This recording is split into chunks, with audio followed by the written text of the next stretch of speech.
સસરા દહેજ માટે પુત્રવધૂને ત્રાસ આપે છે। આવા અનેક કિસ્સાઓ તમે જોયા કે સાંભળ્યા હશે, પરંતુ જો સસરા અને પુત્રવધુ વચ્ચે બાપ દીકરી કરતા પણ વધારે ચડિયાતા સંબંધ હોય તો?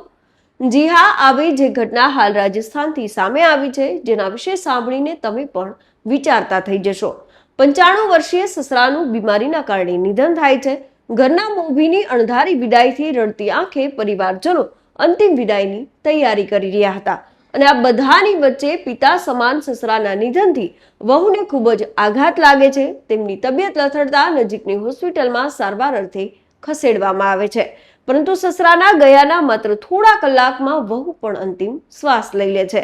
એક જ ઘરમાંથી બે અર્થી નીકળતા જ્યાં જુઓ ત્યાં હૈયાફાટ આક્રંદના દ્રશ્યો નજરે પડ્યા। નમસ્કાર, આપની સાથે મમતા ગઢવી, અને સસરા સાથે આ દુનિયાને અલવિદા કહી દેનાર પુત્રવધુની વિગતે વાત કરીએ વાત ગુજરાતી પર। આમ તો આપણે ત્યાં કહેવાય છે કે જો પુત્રવધુ પોતાના સાસુ સસરાને પોતાના માતા પિતા માને અને સાસુ સસરા પણ પુત્રવધુને પોતાની દીકરી માને તો દરેક ઘર સ્વર્ગ બની જાય। રાજસ્થાનના જોધપુરમાં આવી જે ઘટના હાલ સામે આવી છે, જેના વિશે સાંભળીને ભલભલાની આંખો ભીની થઈ જાય।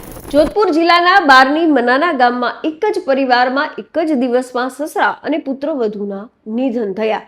વડીલના વડલા સમા છાઈમાં પરિવાર રાજી ખુશીથી રહેતો હતો, પરંતુ ખુશીનું વાતાવરણ ગમગીનીમાં ત્યારે ફેરવાઈ ગયું જ્યારે 95 વર્ષીય અમૃતસિંહનું બીમારીના કારણે અવસાન થયું।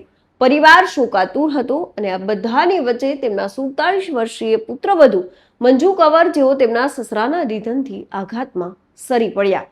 તેમને બ્રેન હેમરેજ થયું। પરિવાર તેમને સારવાર માટે જોધપુરની MDM હોસ્પિટલમાં લઈ ગયા, પરંતુ સારવાર દરમિયાન તેમણે પણ અંતિમ શ્વાસ લઈ લીધા। પરિવારના સભ્યોનું કહેવું છે કે મંજુ કંવરે તેમના સસરા સાથે હંમેશા પિતાની જેમ જ રહેતા હતા, અને તેમના મૃત્યુનો આઘાત તેઓ સહન ન કરી શક્યા।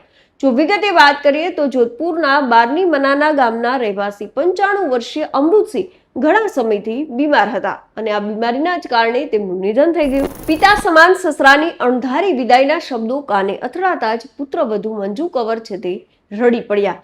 તેમના સસરાના અવસાનથી તેમને ખૂબ જ આઘાત લાગ્યો। તેમની તબિયત પણ લથડી ગઈ। તેમને નજીકની હોસ્પિટલમાં સારવાર અર્થે પણ ખસેડવામાં આવ્યા। એક બાજુ અમૃતસિંહની અંતિમ યાત્રા કાઢવામાં આવી, અને બીજી બાજુ પુત્રવધુની સારવાર ચાલી રહી હતી। પરિવાર હજુ આ દુઃખમાંથી બહાર ન આવ્યો ત્યાં પુત્રવધુ મંજુ કંવરનું પણ હોસ્પિટલમાં સારવાર દરમિયાન જ અવસાન થઈ ગયું। 2 દિવસમાં એક જ ઘરમાંથી સસરા અને પુત્રવધુની અંતિમ યાત્રા નીકળી, જેનાથી સમગ્ર ગામમાં શોકનું મોજું ફરી વળ્યું। અંતિમ વિદાય આપતા આખું ગામ જાણે હિબકે ચડ્યું। ગામ લોકોનું કહેવું છે કે મંજુ કંવર તેમના પરિવાર અને ગ્રામજનોની ખૂબ જ નજીક હતા। આપણે જણાવી દઈએ કે મૃતક મંજુ કંવર પાલી જિલ્લાના ધુરસાની ગામના વતની હતા।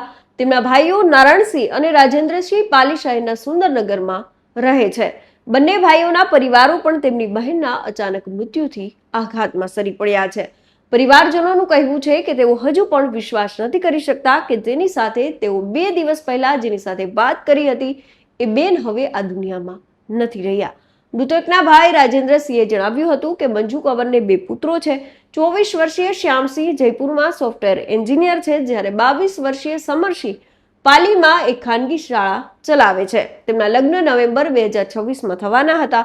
પરિવારમાં જોરશોરથી લગ્નની તૈયારીઓ પણ શરૂ હતી। મંજુ કંવર પણ આ તૈયારીઓમાં સામેલ હતા, પરંતુ તેમને કલ્પના સુદ્ધા નહીં હોય કે લગ્ન પહેલા જ તેઓ આ દુનિયા છોડી દેશે। મૃતકના મોટા ભાઈ નારાયણસિંહે જણાવ્યું હતું કે તેમના પુત્રી આરતીના લગ્ન થોડા સમય પહેલા જ થયા હતા। મંજુ કંવર લગ્નમાં ઘણા દિવસો વહેલા પહોંચી ગયા હતા, અને બધી જવાબદારીઓ તેઓ સંભાળી હતી। તેમણે લગ્નમાં ડાન્સ પણ કર્યો હતો, અને મજાકમાં તેઓ કહેતા હતા કે તેમના 2 પુત્રોના લગ્ન નવેમ્બર 2026માં થવાના છે, અને ત્યારે બંને ભાઈઓએ ખૂબ જ ડાન્સ કરવો પડશે। આ જૂની વાતોને યાદ કરીને હાલ પરિવાર છે તે દુઃખમાં ગરકાવ થઈ ગયો છે।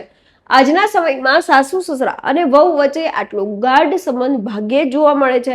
થોડા દિવસો પહેલા જોનપુરના ભારતીપુર ગામમાં આવી જે ઘટના બની હતી, જ્યાં સાસુના નિધન બાદ વહુએ પણ અંતિમ શ્વાસ લઈ લીધા હતા। ઘણા વર્ષો સુધી પોતાની બીમાર સાસુની સંભાળ રાખનારા વહુ તેમના મૃત્યુનું દુઃખ સહન ન કરી શક્યા। એક જ કલાકમાં તેનું પણ ખૂબ જ રડતા રડતા મૃત્યુ થઈ ગયું। રામપુર પોલીસ સ્ટેશન વિસ્તારના ભારતીપુર ગામમાં બનેલી આ હૃદયદ્રાવક ઘટના આખા ગામમાં ચર્ચાનો વિષય પણ બની હતી। ગામના સ્વર્ગસ્થ રાજનાથસિંહનો પરિવાર ખૂબ જ મોટો હતો. તેમના 77 વર્ષીય પત્ની વિમલા દેવી લાંબા સમયથી બીમાર હતા. સારવાર દરમિયાન તેમનું પણ અવસાન થયું. તેમની સંભાળ રાખતા વહુ 50 વર્ષીય નિશાસિંહ, જેઓ અશોકસિંહના પત્ની હતા, તેઓ ખૂબ જ આઘાતમાં હતા. 1 કલાક પછી તેઓએ પણ આ દુનિયા છોડી દીધી. બંને સાસુ વહુની અંતિમ વિદાય એક સાથે કાઢવામાં આવી. બદલાતા સમય સાથે જ્યારે આજે સાસુ સસરા અને વહુ વચ્ચે અંતર છે તે વધી ગયું છે. તેની વચ્ચે સાસુ સસરા સાથે માતા પિતાથી પણ વધારે ગાઢ સંબંધ ધરાવતા આવી ઘટનાઓ ઘણું બધું કહી જાય છે. આ અંગે આપ શું કોઈ માની રહ્યા છો? અમને કોમેન્ટ કરીને જરૂર જણાવશો. તો ત્યારે બસ આટલું જ. ફરી કંઈક આવી અજાણી વાતો આપના સુધી પહોંચાડતા રહીશું અને મળતા રહીશું વાત ગુજરાતી પર.